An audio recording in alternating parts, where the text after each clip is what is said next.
കർത്താവ് ജനിച്ച സ്ഥലം ഞാൻ പോയി കണ്ടിട്ടുണ്ട്. ഈ ആട്ടിടയന്മാർ കാവൽ നിന്ന, അല്ലെങ്കിൽ രാത്രിയിൽ ആടുകളെ അവർ കാവൽ നിന്ന സ്ഥലം ഷെപ്പേർഡ് ഫീൽഡ് എന്നറിയപ്പെടുന്നത് ഞാൻ കണ്ടിട്ടുണ്ട്. ഞാൻ അവിടെ ചെന്നപ്പോൾ അവിടെ ഷെപ്പേർഡ് ഫീൽഡില് ഈ ദൂതന്മാർ വന്ന് പാട്ടുപാടിയ ഇടത്തിൽ ഒരു ചെറിയ വട്ടത്തിലുള്ള ദേവാലയം ഉണ്ടാക്കി വെച്ചിട്ടുണ്ട്. എന്റെ ജീവിതത്തിൽ അനുഭവിച്ച പറഞ്ഞറിയിക്കാൻ വയ്യാത്തൊരു സന്തോഷ സമയം ഞാൻ അവിടെ സന്ദർശിച്ച സമയമാണ്.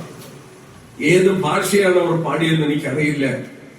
ലോകത്തിൽ നിന്ന് അനേക സന്ദർശകരോട് വന്ന് അവിടെ ആ ദേവാലയത്തിന്റെ അകത്ത് അവർ കൂടി നിന്ന് സ്ത്രീകളും പുരുഷന്മാരും കുട്ടികളും കൂടെ ഈ കർത്താവിനെ എനിക്ക് മനസ്സിലാക്കാത്ത ഭാഷയിൽ, ഇംഗ്ലീഷിലല്ല, അവർ പാടുന്ന പാട്ട് കേട്ടപ്പോ ഈ ദൂതന്മാർ ഇറങ്ങി വന്ന് പാടിയ പ്രതീതി